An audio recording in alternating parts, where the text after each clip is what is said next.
So, welcome everybody. I'm Olympia Papageorgiou, and this is a podcast called Stolen Homes, where I will be interviewing my father, Father Panayoti. Hi, Baba. Yes, Olympia. And we will be talking about some heavy stuff. We're going to go through with Baba and kind of discussing his experience, his lifestyle, how he lived, how his family lived, and going through the Turkish invasion in 1974 in Cyprus. And it affected, obviously, half of the island, and it affects all the people on the island now. I was actually born in Cyprus, in Larnaca, but I grew up in Ayanapa, which is a party town. Still is a party town. But Baba, I'm going to call my father Baba during this entire process. So that means father in Greek, so just be ready for that. And I'm going to ask you lots of questions, Ba. So you answer however you would like to answer. Some basic information I think that we can say is Cyprus is in the Mediterranean by Turkey, Greece, Egypt, Israel, right? It's right in the center of kind of all those countries in the Middle East, in the Mediterranean. And it's not a very large country. You can Google it. You'll find it. And there was always some political drama going on in the 50s and 60s, or probably even before, between the British, who had colonized Cyprus at some point, right? And then there was some agreement between the Turks at some point to get power in the government, to make an agreement to do that, which didn't last very long. Correct? Yes. Okay. Just so people understand kind of some basic background, that there had been political drama for a while going on there, and the Cypriots really had no say, right? They didn't really have a lot of power to say anything because the English were in charge for a long time, and I think they were negotiating a lot of those things, right? Yeah, and then Turkey was introduced into the game. Let's say when the Greek Cypriots revolted against the British and wanted union with Greece. Mm-hmm. And I think that's very important because once Cyprus was made a colony by the British in 1925, mm-hmm.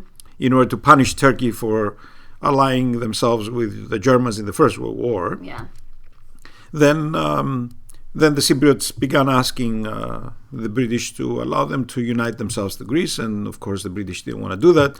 Right. So in 1955, there was a revolutionary movement called EOKA, which was initiated with the purpose of pushing the British to allow Cyprus to become part of Greece.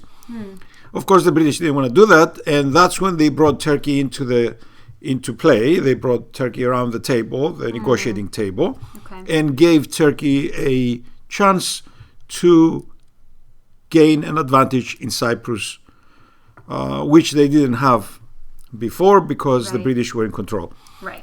Of course, the reason that they brought Turkey into the game was because there was a Muslim population, Turkish Cypriot population of about 18% of the population of the country, of the island. And they used that as an excuse. And then, of course, they opened the door to Turkey to demand more and to want to have control of things. And so when Cyprus became an independent state, member of the United Nations in 1960, then Turkey began to filter weapons into Cyprus and arming the Turkish Cypriots. And in 1964, there was what we call the rebellion of the Turkish Cypriots against the constitution. They found some reason to do that. And then Turkey found the opportunity to bomb Cyprus in August of 1964. And then to threaten to invade Cyprus. Was that before the story that you heard growing up about what the information the Greek Cypriot was getting, that there was a threat? Yeah, the information was in 1963, right before Christmas, that the Greek Cypriots received information that the Turkish Cypriots were planning to bomb the churches Christmas morning, as the Greek Cypriots would be in the churches in Lefkosia, in the capital in Nicosia. Yeah. And and that's when the skirmishes began. And from then on, the Turkish Cypriots withdrew into sections of Cyprus that were primarily inhabited by Turkish Cypriots. Right. And they renounced the constitution of 1960. And they began to form their own administration, sort of. And they separated basically from the Greek Cypriots. And Turkey, from then on, was looking for a reason to invade Cyprus. Yeah. It took them 10 years to do it. Okay. But they finally found the opportunity. Yeah. They found the opportunity when there was a coup d'etat in Cyprus that overthrown Magarios by the military, and Turkey found the opportunity to claim that the military in Cyprus was a threat to the Turkish Cypriots. So they on August 20th they unloaded troops on the northern coast, Right. At the northern coast of Cyprus, where Kyrenia is, and they began the invasion. Right. So before we get into the details of the actual invasion, that was just some basic history to understand that there was conflict going on in the background while you were living your life, while you were growing up with your family. So where were you growing up? What is the name of the village you were growing up in Cyprus? And what part of Cyprus was it? I was born and I was raised. I was growing up in Marathovounos, which was a village in the center of Messauria, the plains of Cyprus, between Lefkosia and Amochostos, in between. About 15 miles east of Lefkosia, as you travel toward Amochostos. The village was on a hill, and that's why it was called Marathovounos, because it was on a hill. And on the top of that hill there was the church. Yeah, Vounos. Yeah, Vounos. To translate the word. Yeah. So on the top of the hill there was the church dedicated to Prophet Elijah, Prophet Elias. Yeah. And the church is always usually on the top of the hill, where the whole town can see that's the center of it. Well, if there is a hill, then of course, but in our case, of course, because it was a hill, then the church was dedicated to Prophet Elias, because usually in the Middle East, everywhere in the Orthodox world, on every hill they would put a church dedicated to Prophet Elias, in remembrance of his miracle with bringing the fire from heaven to do the... I didn't realize that detail. Yeah, the burnt offering through prayer. With prayer, he defeated the priests of Baal. So the village was, as I said, right in the middle of the plains of Cyprus, which was the area where all the wheat and barley and a lot of agricultural products were produced. Yeah. And so most of the people, many of the people, I would say, in the village were farmers.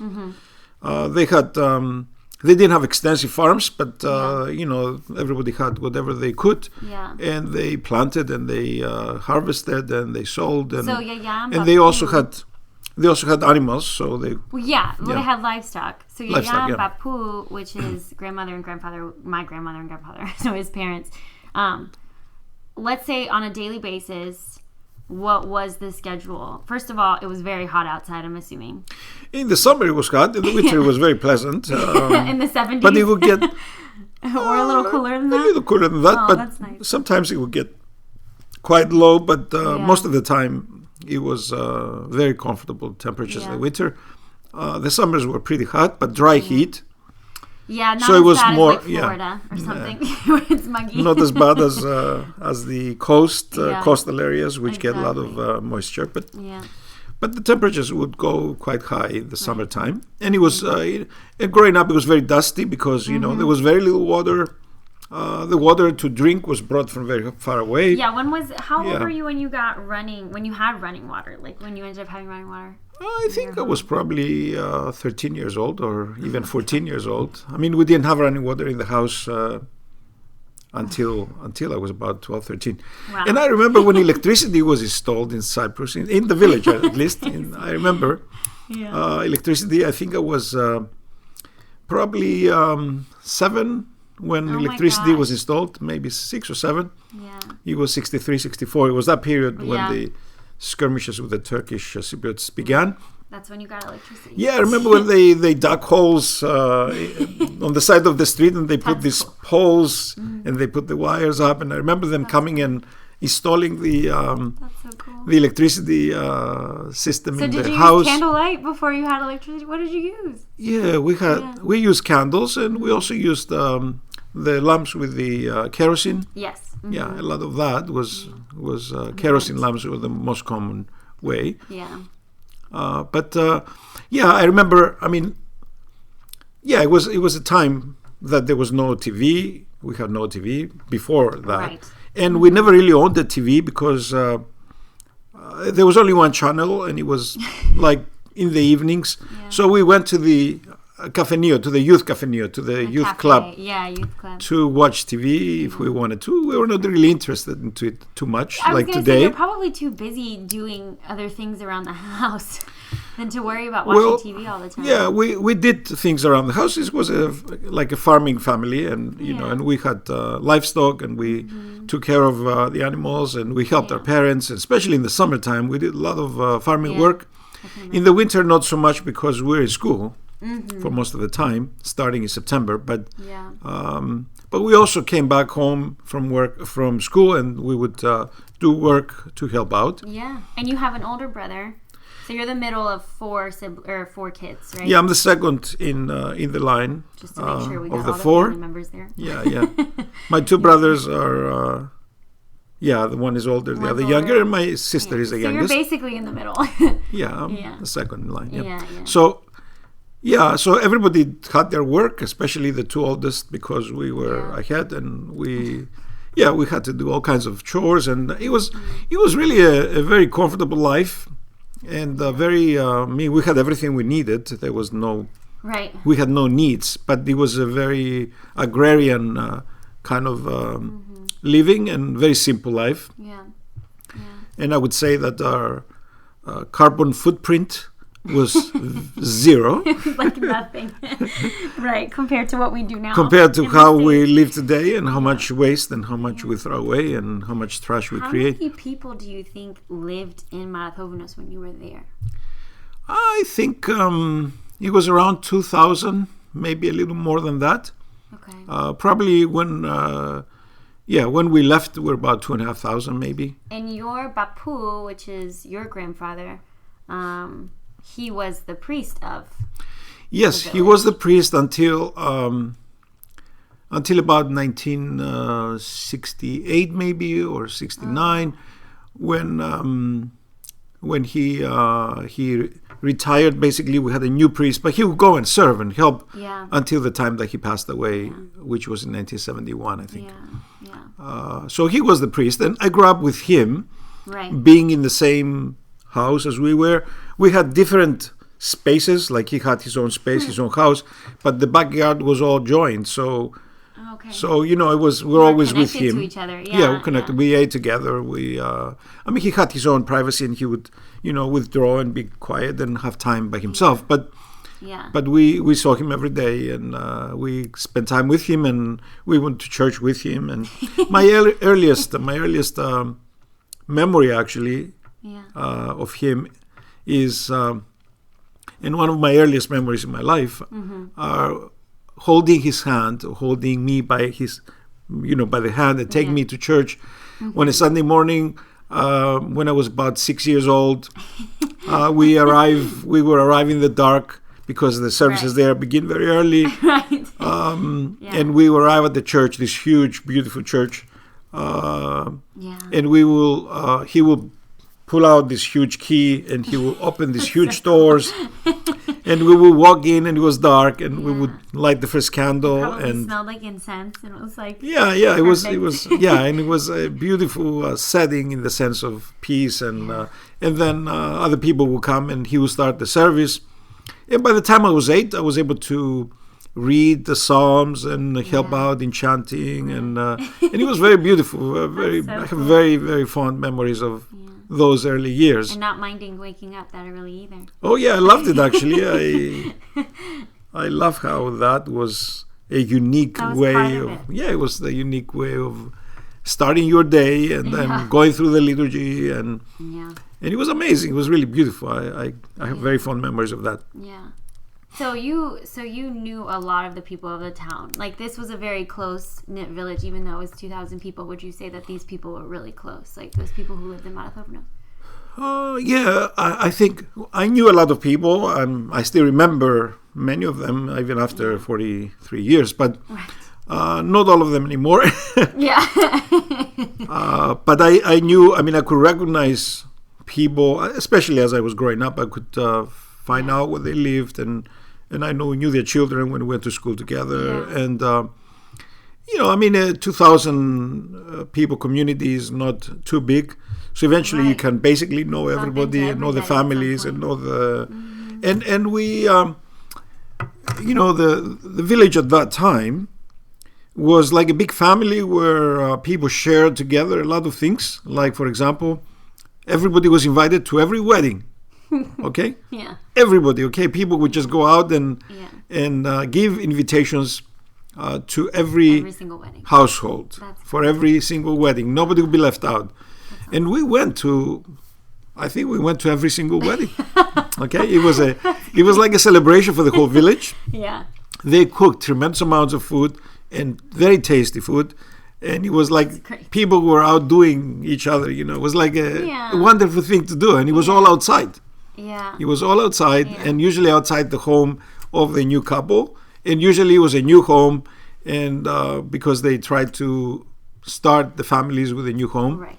It was very supportive to get them started. Yes, to go on. to start the couple's new life. Right. And so, we would meet everybody. We would see everybody so frequently. And being in the family of the priest, of course, I attended most of the services.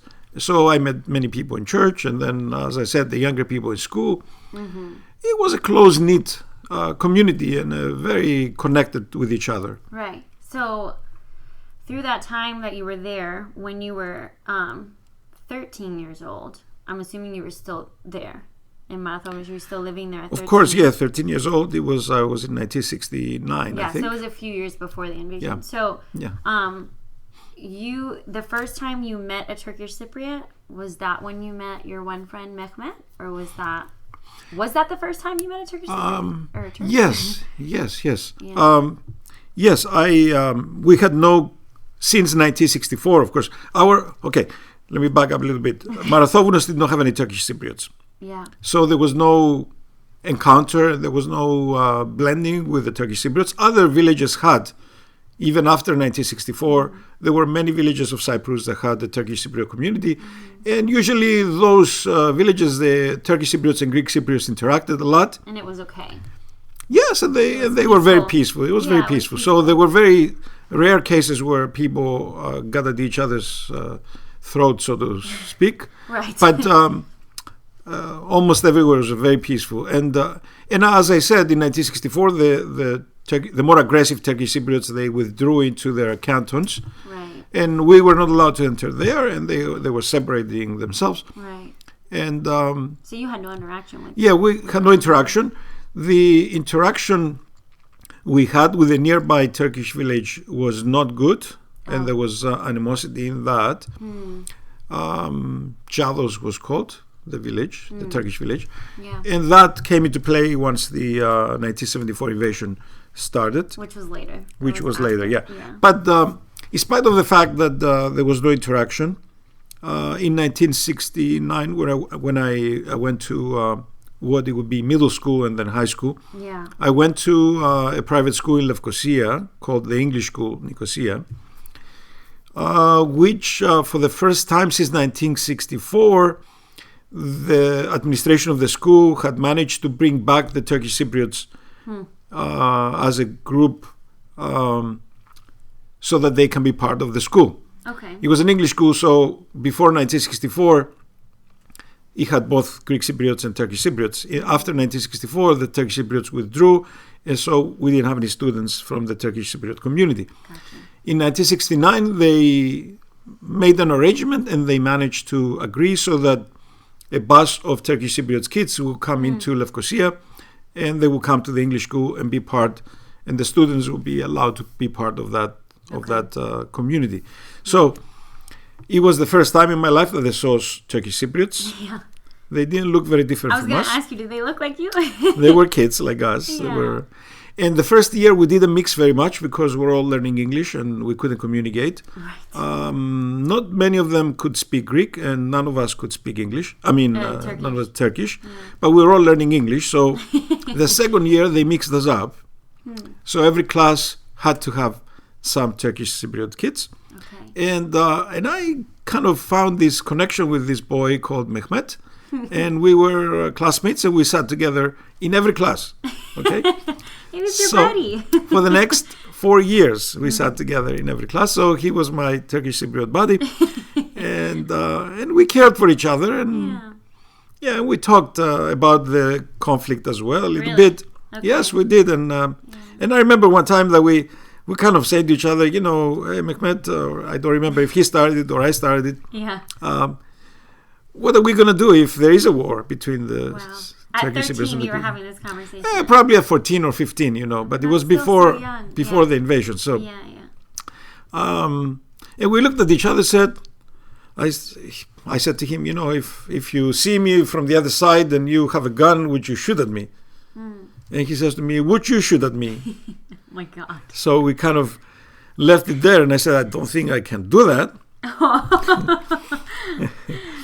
But then again, you're talking theoretically, you're talking about war, and you have no idea. And how would I recognize him if he's on the other side? Yeah, how would you even know? Yeah, how would I even know? So it was like we were just contemplating the possibility that this may be a reality someday, because it was really obvious that we were not heading anywhere good through the negotiations which were going on for years, and there was no result, Yeah.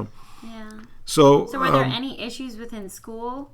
With other kids or no? There was only one Turkish Cypriot kid that I remember that was very fanatical, and he actually didn't agree with the Turkish kids that would talk to us. Oh. And he tried to keep them from talking to us.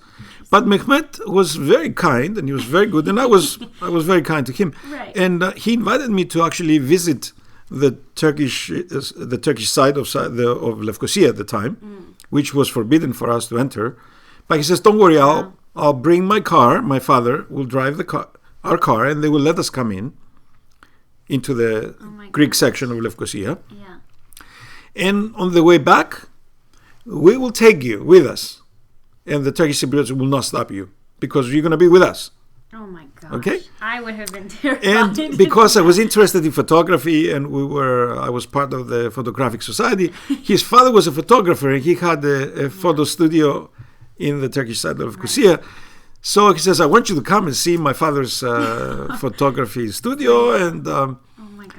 And I was not sure I wanted to do it. I was not trusting. And that's how I think I would have panicked. Yeah, I probably would not have told her anything. I would not even not told her anything. But that's funny. Yeah.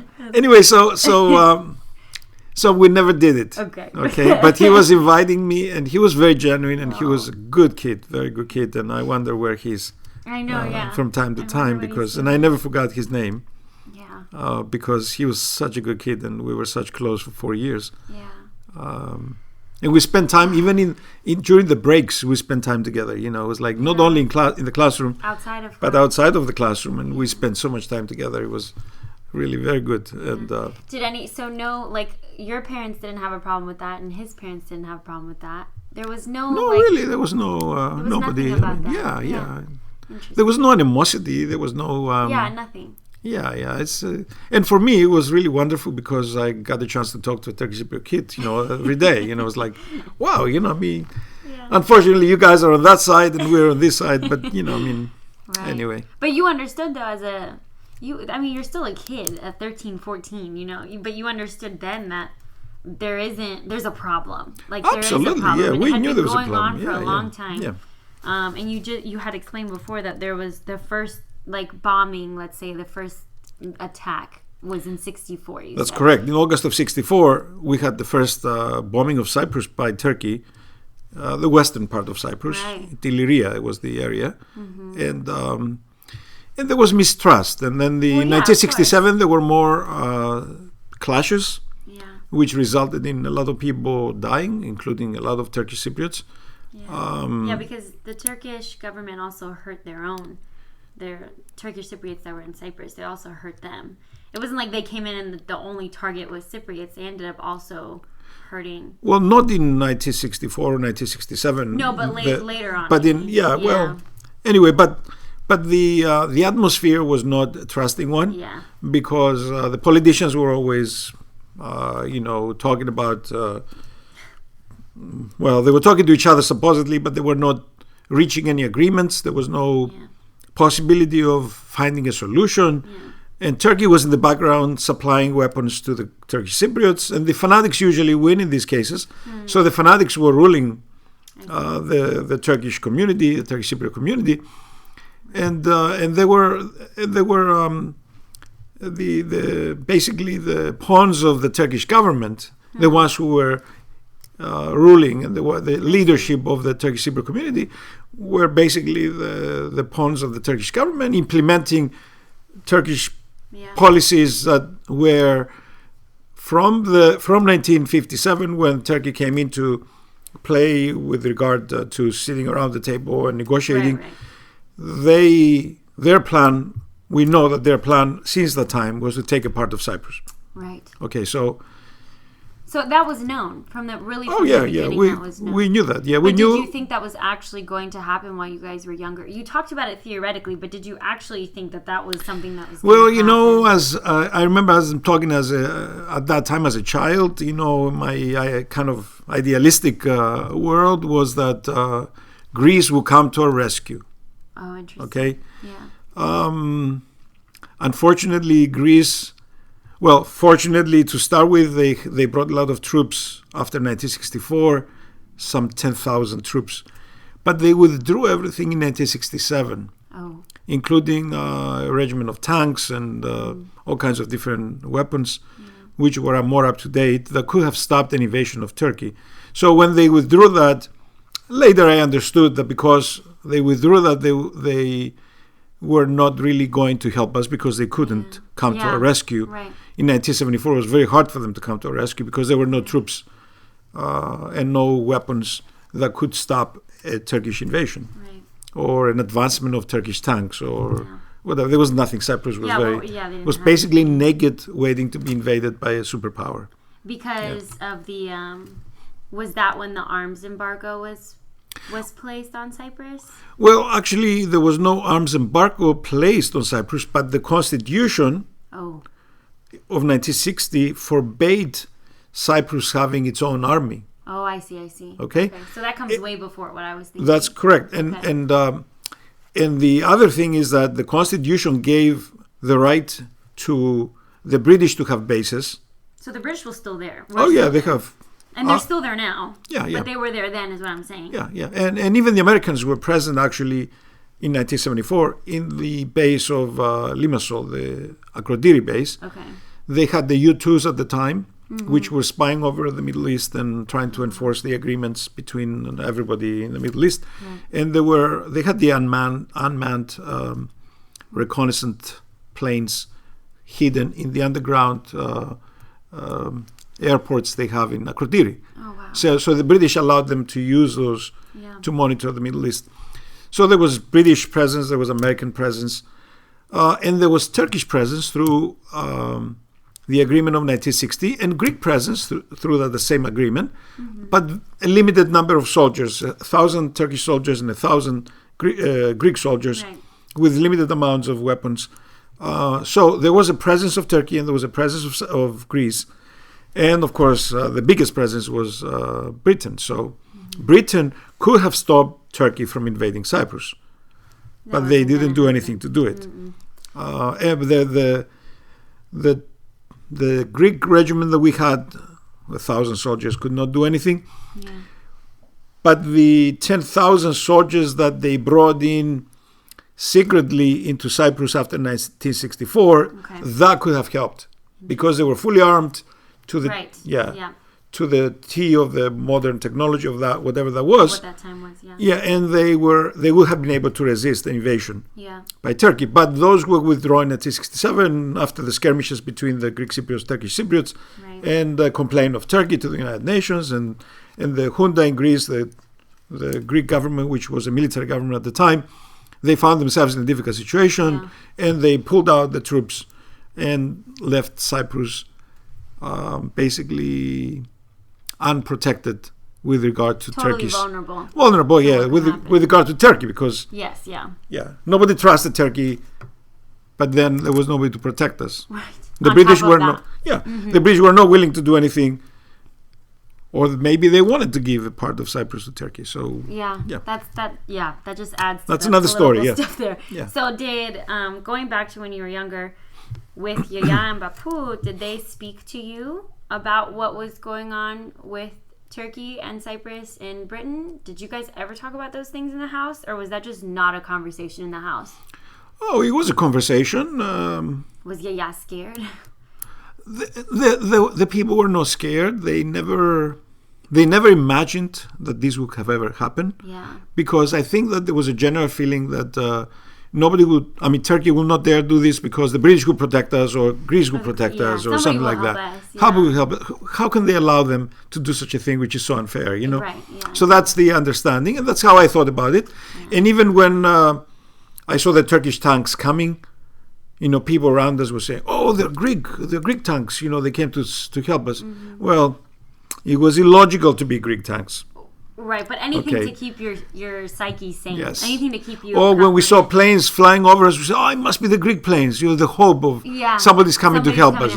Yeah. But in fact, they were all Turkish, and the planes were Turkish, and the tanks were Turkish, and there was no Greek sign of help because who came. Because the situation in Greece was very confusing at the time, and the government was falling apart.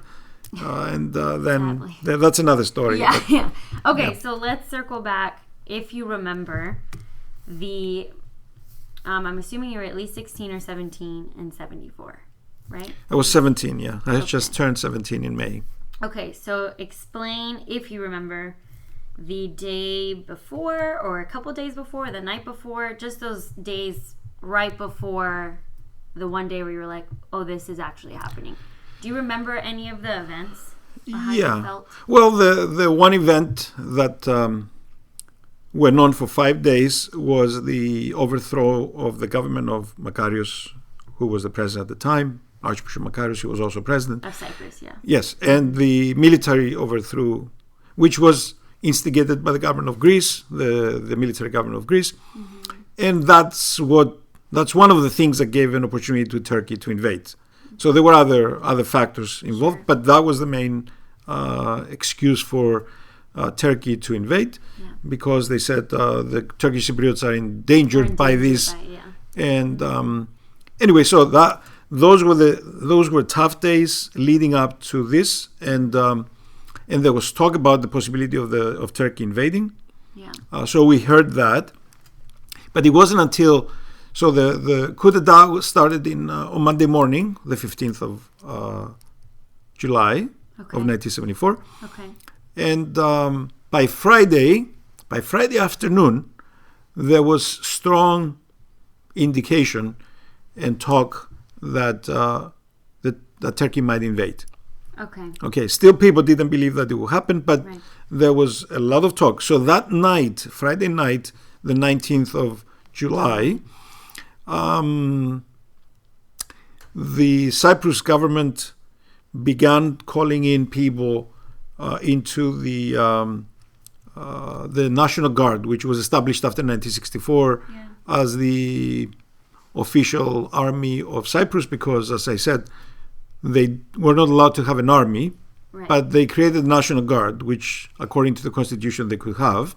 And it was the only protection that was military protection that was given during those years of the unrest between Greek Cypriots, Turkish Cypriots.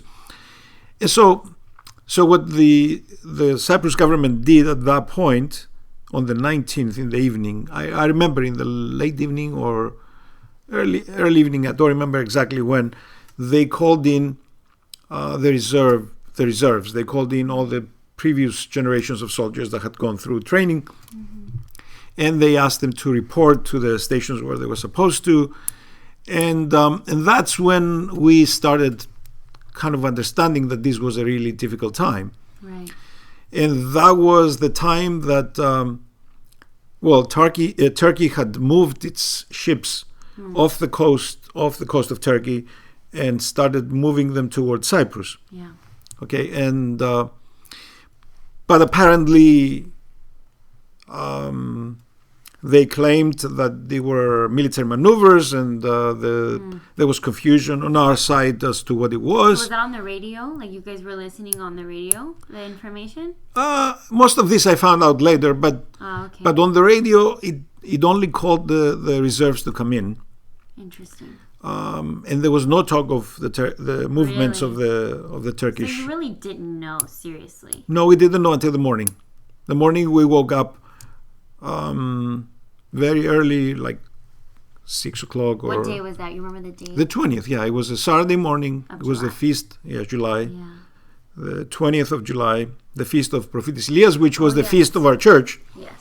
And it was this is the first time since I was growing up in Marathovonos that we didn't have a panigiri, which was this big feast of people coming and selling things, and It's like a big party, it's like almost big, like huge a party, yeah. market, but yeah. it's more of a party than a market. It's an open market with a party involved, Yes. with the services, the church services in the center. It's the first time that we didn't have anybody come. Oh wow. So because of the what happened with the coup d'etat against Magarios by the military, and also, of course, that night the calling in of the reserves to appear and report and receive clothing and whatever weapons. Yeah. There was nobody that would come to such a thing. Everybody was basically called in. So I mean, all the adults were called in. Wow. Yeah, and everybody had to report to some military base and get ready for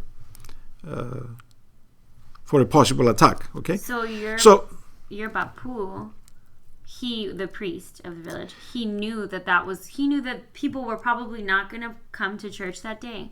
No, my Bapu had already passed away. My Bapu had passed Bapu away had passed in away by that point. 1971. Oh, I forgot. Yeah. So, yeah. so- and this was 74. It was Yeah, 74. yeah, So yeah. thank God, because his heart would be broken to be uprooted like that. Yeah. That would've God been granted painful. him that. Yeah. The new priest, who was from Marathovonos, Father Kyriakos was his name. He went to church that morning and he started the Orthros, and there were chanters, and there were, by 6:30 they got started. And, In the morning, 6:30 a.m. yeah, 6:30 a.m. Yeah, A.m.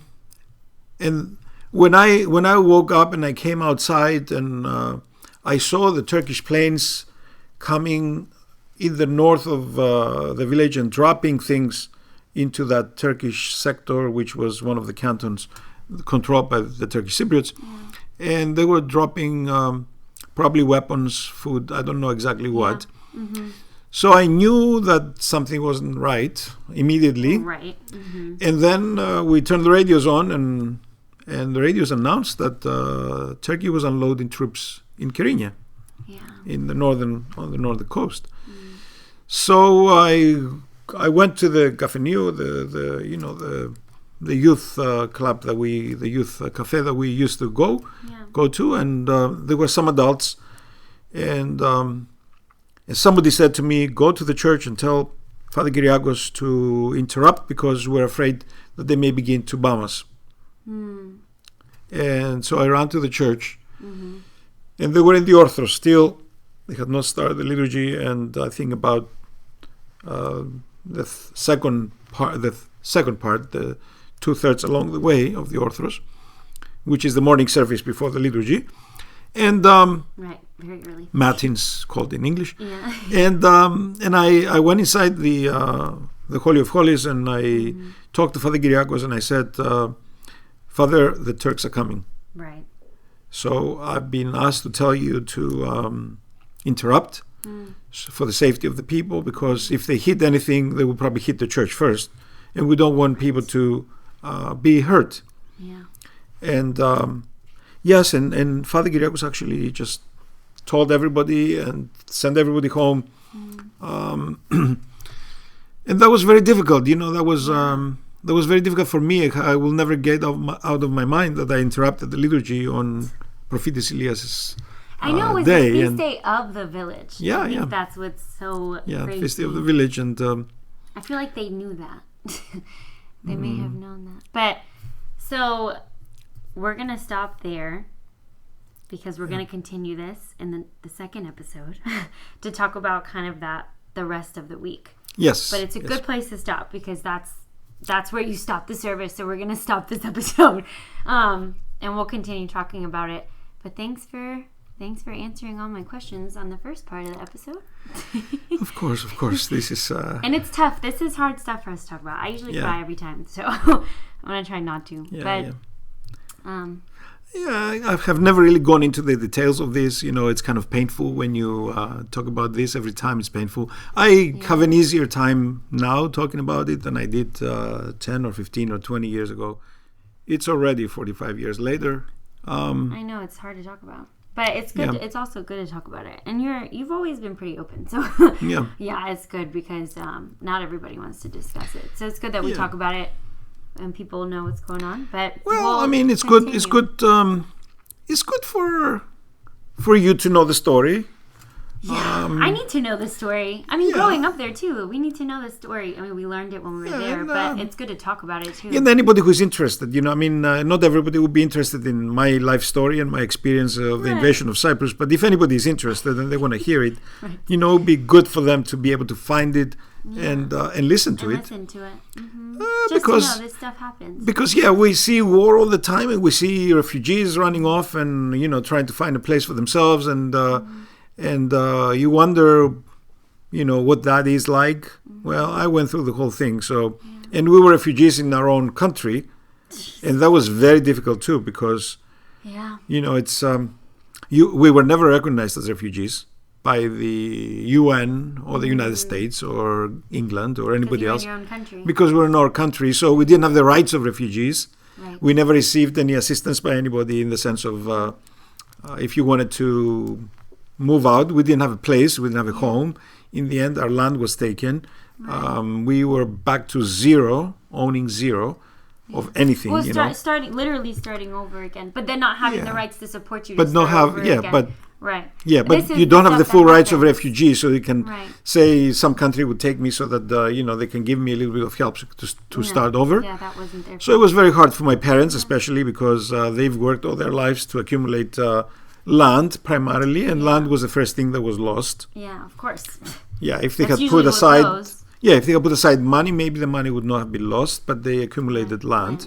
Yeah. And it was very difficult for them. Yeah. And seeing them losing everything and seeing them having an honorable life. Yeah. And then not having it. Yeah. Okay. And sometimes be treated by others in a very demeaning way because they now didn't have anything, instead of being treated with respect like they were before. Where everybody knew. That was heartbreaking. Yeah, it was heartbreaking to see them in that condition. It was very humiliating and very humbling. And there is good in everything, so something good came out of this, and we'll get to that too. Okay. We'll definitely get to that throughout the series, but. Thanks for talking to me about it, and then we'll definitely continue on the second episode soon, I hope very soon. So I hope everybody learned something. I learned stuff that I didn't know, and I've heard this story many times, but there's new stuff that I learn every time. Yeah. So I'll see you at home. Okay, very good, very good. Okay. Bye-bye. Bye-bye. Bye.